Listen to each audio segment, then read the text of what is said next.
Hello दोस्तों, आप सभी का स्वागत है द एडी एग्जाम चैनल पे। दोस्तों, जो एक आपका चैप्टर चल रहा संवैधानिक निकाय, तो कल मैंने आपको नियंत्रक एवं महालेखा परीक्षक के बारे में बताया था। आज की क्लास उसी के आगे हम लोग शुरू करेंगे और देर नहीं करते हैं। बस सब कुछ लिखा हुआ पीडीएफ में जो मैं पढ़ा रहा हूं, बस आपको ध्यान से समझना है और नोट करना है। क्लियर दोस्तों? और उम्मीद करते हैं कि आप सभी लोग मस्त होंगे, स्वस्थ होंगे, अच्छे से अपनी पढ़ाई कर रहे होंगे। और दोस्तों, कतई भी आप ये मत सोचिए कभी भी कि कौन क्या कैसे पढ़ा रहा है। केवल बस चीजों को आप देखें और सुने और आपका बस एग्जाम में काम हो जाए। ना यहाँ पर विद्वान बनाना है, ना ऐसे करना, ना वो। केवल उन चीजों पर फोकस जिससे आपका एग्जाम निकल जाए, जो मैं पढ़ाऊं, और आपका काम हो जाए। ठीक है, तो आइए देर नहीं करते, आज की क्लास शुरू करते हैं। तो आज की क्लास का दोस्तों जो टॉपिक रहने वाला है वो आपका क्या है? वित्त आयोग। वित्त आयोग और वित्त आयोग का जो वर्णन है वो अनुच्छेद 280 में दोस्तों है। तो अगर आपसे कहे कि वित्त आयोग का वर्णन किस अनुच्छेद में मिलता है, तो अनुच्छेद 280 में मिलता है। ठीक है, बात करें तो संविधान के अनुच्छेद 280 के अनुसार संसदीय अधिनियम 1951 के माध्यम से वित्त आयोग के गठन का क्या किया गया था? प्रावधान। ठीक है, तो अगर कहे वित्त आयोग के गठन का प्रावधान कब किया गया, तो 1951 में एक अधिनियम बनाया गया था संसद के द्वारा, और उसी अधिनियम के तहत ही इसका क्या किया गया? गठन किया गया। क्लियर? वित्त आयोग एक संवैधानिक संस्था है। ठीक है, संवैधानिक का मतलब ऐसी संस्था जिसका संविधान में वर्णन हो और उसके बारे में अनुच्छेद में बताया गया हो। ऐसे निकाय को हम लोग क्या कहते हैं? संवैधानिक निकाय। संवैधानिक निकाय जिनका वर्णन संविधान में हो और अनुच्छेद में बताया गया हो। ठीक है, गठन बात करें दोस्तों वित्त आयोग का गठन, तो राष्ट्रपति के द्वारा प्रत्येक 5 वर्षों के लिए वित्त आयोग का क्या किया जाता है? गठन। ठीक है, तो अगर कहे वित्त आयोग का गठन कौन करता है, तो राष्ट्रपति करते हैं। कितने वर्षों के लिए? 5 वर्षों के लिए। क्लियर दोस्तों? चले इतने का स्क्रीनशॉट लो, फिर हम लोग और ऊपर देखते हैं। आगे की दोस्तों हम लोग बात करें तो आगे क्या है, तो आइए देखते हैं जरा।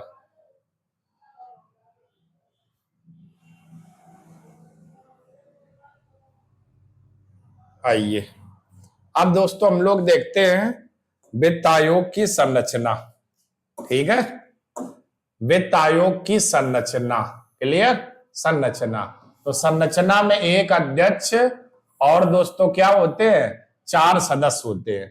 तो एक अध्यक्ष और 4 सदस्य अगर होंगे तो टोटल ऐसे कितने लोग हो गए? टोटल 5 लोग हो गए या 5 सदस्य हो गए।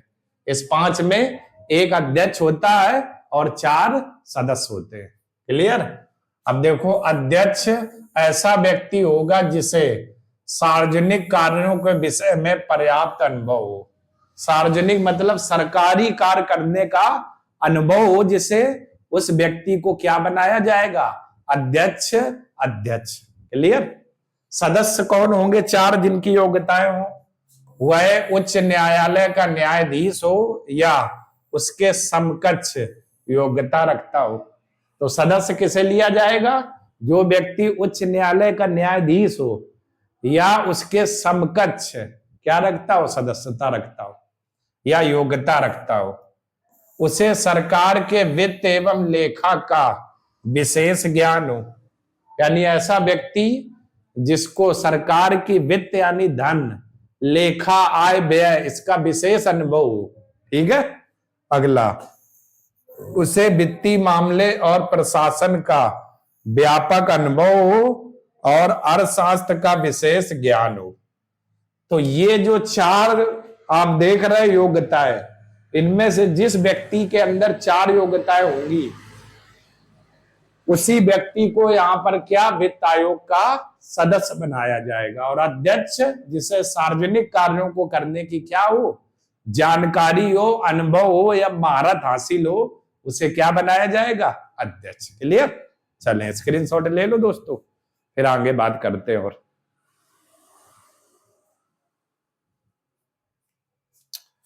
आगे दोस्तों हम लोग देखते हैं, खत्म हो गया, नेक्स्ट पेज पर आते हैं। अब हम लोग दोस्तों आते हैं वित्त आयोग के कार्य कौन कौन से हैं। ठीक है, तो आइए कुछ हम लोग देखते हैं वित्त आयोग के कर्तव्य और कार्य। ठीक है, तो वित्त आयोग के हम लोग क्या देखते हैं, कर्तव्य और कार्य। तो अनुच्छेद 280(3) के तहत वित्त आयोग का यह कर्तव्य है कि वह राष्ट्रपति को निम्नलिखित विषयों में अपनी सिफारिश करे। ठीक है, कौन सा आर्टिकल है, 280(3). उसमें जो अध्यक्ष है वो कहा ये गया, अध्यक्ष क्या करेगा, राष्ट्रपति को निम्नलिखित विषयों के बारे में अपनी सिफारिश देगा। कौन कौन विषय है, तो संघ व राज्यों के बीच करों के शुद्ध आगम के वितरण तथा राज्यों के बीच उसके आवंटन के बारे में। ठीक है, इसका मतलब क्या हुआ, वित्त आयोग केंद्र और राज्य के मध्य में जो करों की हिस्सेदारी है, कौन से कर केंद्र लेगा, कौन से राज्य, कितना हिस्सा केंद्र लेगा, कौन सा राज्य, वो तय करने का अधिकार वित्त आयोग का है, वित्त आयोग का है। ठीक है, तो केंद्र और राज्यों के मध्य करों की हिस्सेदारी तय करना कौन करता है, वित्त आयोग। भारत की संचित निधि से राज्यों को सहायता अनुदान निर्धारित करने वाले सिद्धांतों के बारे में। एक संचित निधि होती है जहां से धन निकाला जाता है, तो अगर राज्य सरकार वहां से धन निकालती है, कोई सहायता या अनुदान मिलता है राज्य सरकार को, तो उसकी जानकारी किसको दी जाएगी, राष्ट्रपति को, वित्त आयोग देगा। ठीक है, इसके बाद आगे ये दो आपके कार्य हो गए। चलो आगे देखते हैं, आगे की दोस्तों हम लोग बात करें और कौन से हैं दो कार्य। राज्य के वित्त आयोग की सिफारिशों के आधार पर राज्य में पंचायतों नगर पालिकाओं के संसाधनों की पूर्ति के लिए राज्य की संचित निधि के संवर्धन के लिए आवश्यक उपाय के बारे में। ठीक है, कौन कौन है जरा देखना, एक तो पंचायतें हो गई, दूसरी नगर पालिकाएं हो गई। इन यहाँ पर जो संसाधन है जो यूज किए जाते हैं, इन संसाधनों की पूर्ति के लिए आवश्यक क्या क्या उपाय होंगे, क्या क्या और क्या उपाय किए जाएंगे और कहां से इनको धन दिया जाएगा। ठीक है, अगला वित्तीय स्थिति को सुदृढ़ करने के लिए राष्ट्रपति द्वारा निर्दिष्ट किसी अन्य विषय के बारे में, यानी वित्त यानी धन की स्थिति को बेहतर बनाने के लिए। फिर एक नोट लगा हुआ लिखा हुआ है, प्रथम वित्त आयोग का गठन 1951 में किया गया था, 1951 में किया गया था। ठीक है, तो इतने का स्क्रीनशॉट ले लो दोस्तों, फिर और आगे देखते हैं। ये आपका है, ये नोट में क्या लिखा हुआ, तो आइए देखते हैं। नोट में दोस्तों लिखा हुआ है, प्रथम वित्त आयोग का गठन 1951 में किया गया था। पहले वित्त आयोग के अध्यक्ष कौन थे, केसी नियोगी थे, और 15वें वित्त आयोग के अध्यक्ष कौन थे, एनके सिंह थे, एनके सिंह थे। अगर दोस्तों कभी ये पूछे वित्त आयोग का प्रमुख कार्य क्या है, तो केंद्र और राज्यों के मध्य करों की हिस्सेदारी तय करना वित्त आयोग का प्रमुख कार्य माना जाता है, जिसका वर्णन अनुच्छेद 280 में। ठीक है, तो 15वें वित्त आयोग के अध्यक्ष एके सिंह।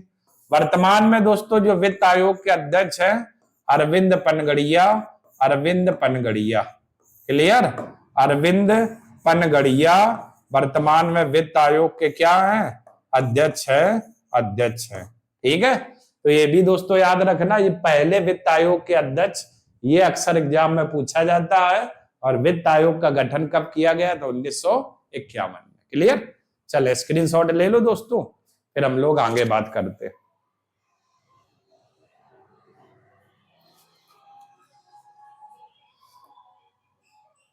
अगला जो दोस्तों निकाय अपने सामने आया है वो क्या आया हुआ है, अंतरराज्यीय परिषद। अंतरराज्यीय परिषद, ठीक है, अंतरराज्यीय परिषद। ये जो निकाय है दोस्तों, इसका आर्टिकल एग्जाम में बहुत आता है, वही वित्त आयोग का भी आर्टिकल बहुत पूछा जाता है।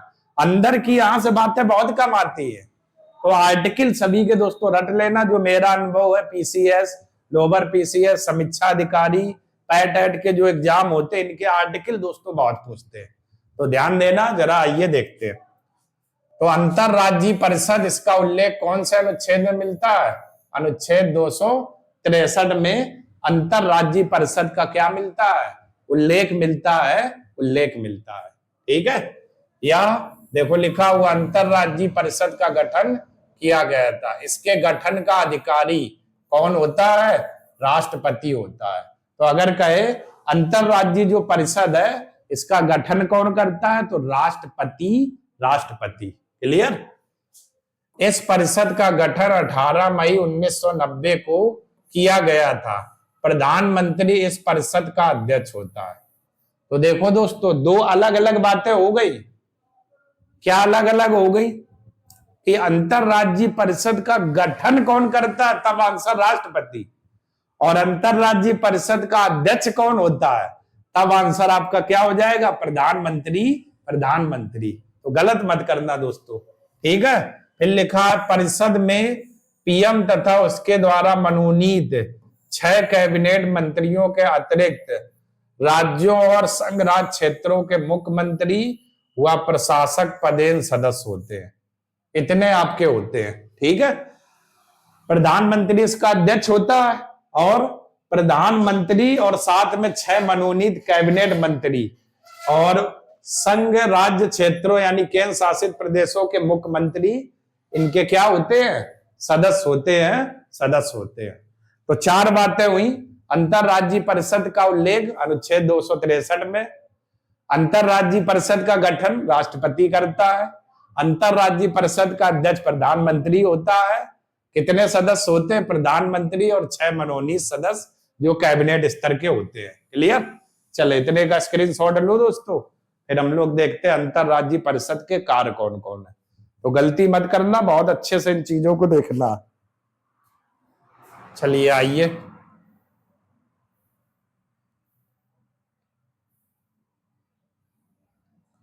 कार्य पर चर्चा दोस्तों हम लोग कर लेते हैं।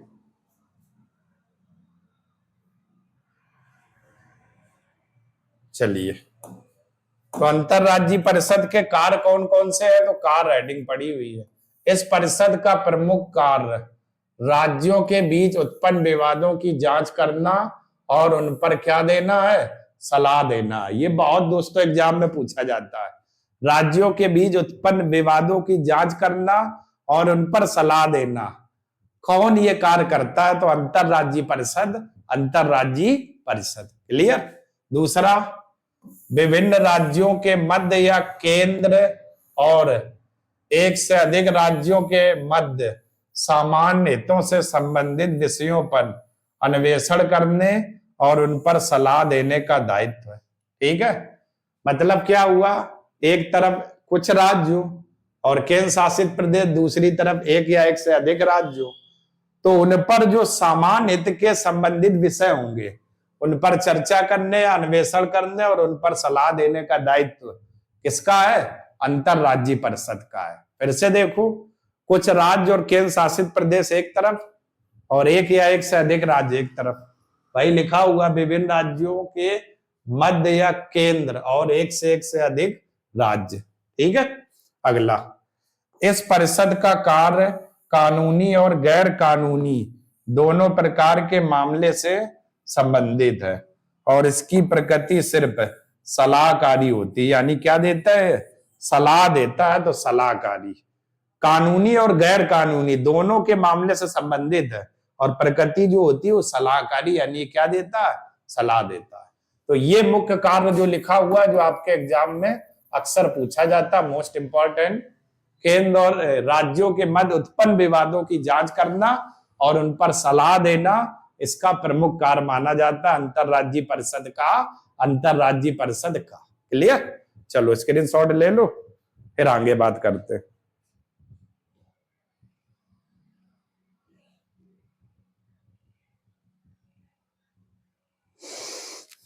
चलिए आगे देखते हैं। अगला दोस्तों आयोग है एससी आयोग या अनुसूचित जाति आयोग। तो आइए जरा इस पर कुछ बात कर लेते हम लोग। एससी आयोग या अनुसूचित जाति आयोग, ठीक है, एससी आयोग या अनुसूचित जाति आयोग, ठीक है। इसका वर्णन भाग 16 में है, अनुच्छेद 338 है, ठीक है। तो अगर कहे एससी आयोग का वर्णन किस अनुच्छेद में है, तो अनुच्छेद 338। किस भाग में है, तो भाग 16। क्लियर। कहा क्या गया, अनुच्छेद 338 में इसका वर्णन मिलता है और यह एक संवैधानिक निकाय है। 65वें संविधान संशोधन 1990 द्वारा इसको संवैधानिक दर्जा मिला था, ठीक है। तो अनुसूचित जाति जो आयोग है, तो एक संविधान संशोधन हुआ था 65वां, कब, 1990 में। इसी के तहत इसको क्या दिया गया था, संवैधानिक दर्जा, संवैधानिक दर्जा। क्लियर। अब इसमें बात करें इसकी संरचना क्या होती है, तो एक अध्यक्ष, एक उपाध्यक्ष और 3 सदस्य। टोटल ऐसे कितने लोग हो गए, 5 लोग हो गए। तो एससी आयोग में एक अध्यक्ष, एक उपाध्यक्ष और 3 सदस्य, टोटल 5 लोग आपके हो गए। अध्यक्ष कौन बनेगा, कैबिनेट मंत्री का दर्जा प्राप्त हो और एससी का सदस्य होना चाहिए, उसी व्यक्ति को क्या बनाया जाएगा, अध्यक्ष।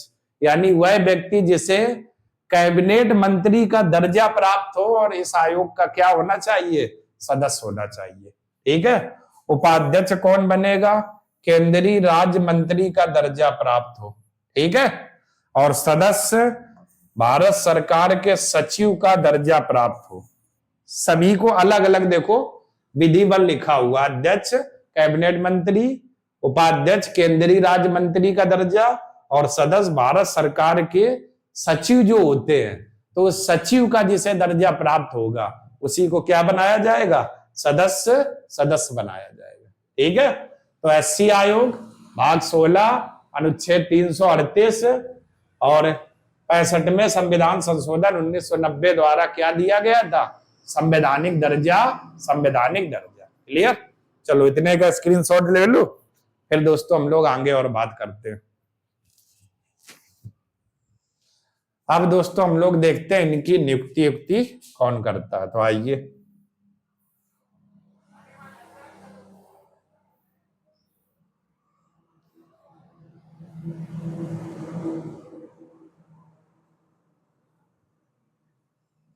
चलिए आइए बात करते हैं नियुक्ति। तो एससी आयोग के अध्यक्ष, उपाध्यक्ष तथा अन्य सदस्यों की नियुक्ति राष्ट्रपति के द्वारा की जाती है। तो इस आयोग का चाहे अध्यक्ष हो, चाहे उपाध्यक्ष हो और चाहे सदस्य हो, इन सबकी जो नियुक्ति करेंगे वो कौन करेंगे, राष्ट्रपति नियुक्त करते हैं। क्लियर।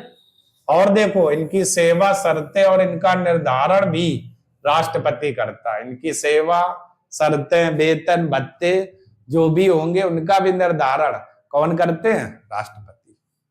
कार्यकाल की बात करें तो अध्यक्ष एवं सदस्यों का कार्यकाल 3 वर्ष का होता है, ठीक है।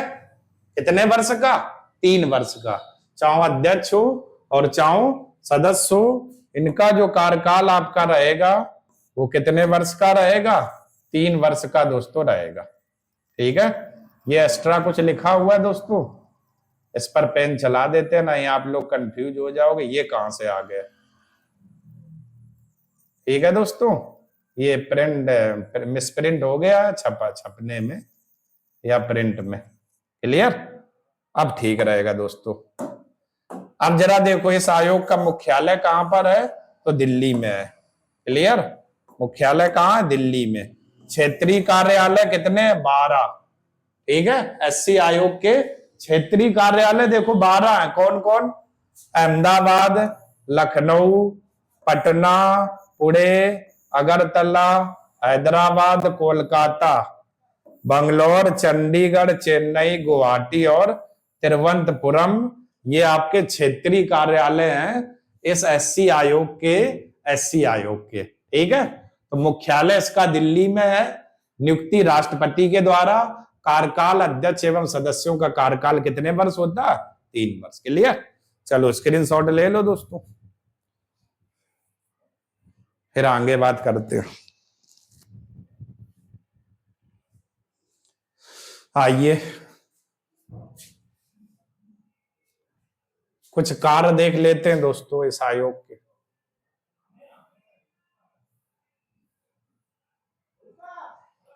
चलिए, आयोग के दोस्तों कार्य क्या है?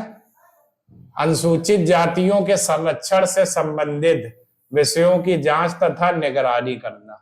तो जितने भी एससी वर्ग के लोग हैं उनकी संरक्षण यानी सुरक्षा और उनके विषयों की जांच करना और उस पर क्या रखना, निगरानी करना। दूसरा, अनुसूचित जातियों के अधिकारों के हनन से संबंधित किसी विशेष शिकायत की जांच करना।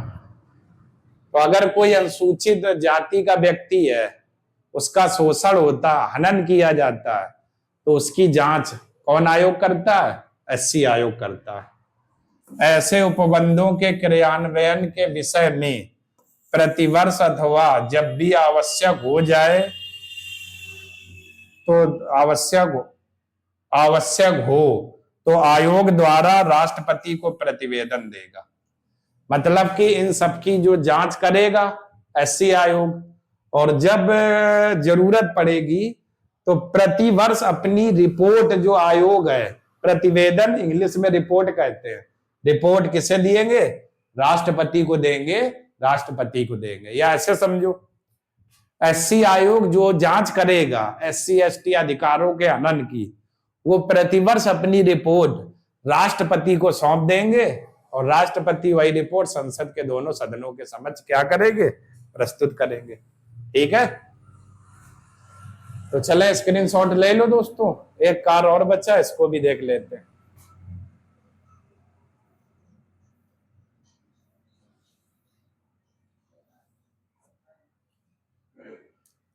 और आइए देख लेते हैं।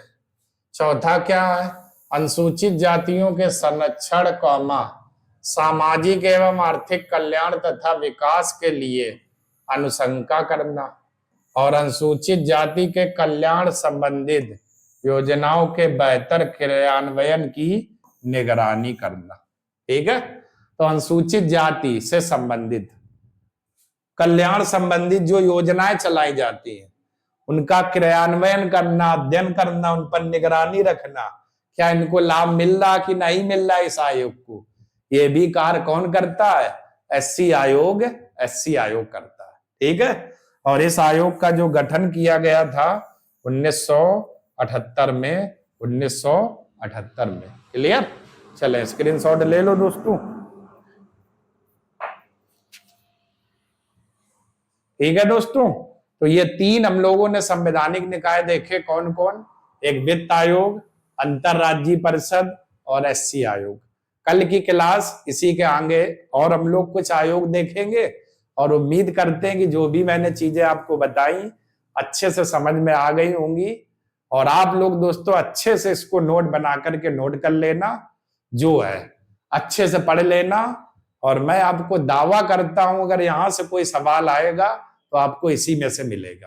ठीक है दोस्तों, तो चलिए कल हम लोग एक नई क्लास के साथ मिलेंगे। तो दोस्तों चैनल को लाइक और सब्सक्राइब जरूर करें और अपने कमेंट करें कि आप क्या चाहते हो, कैसे चाहते हो। तो हम लोग उन चीजों पर गहन अध्ययन करेंगे और आपकी सेवा में तत्काल या तत्पर हाजिर रहेंगे। धन्यवाद दोस्तों।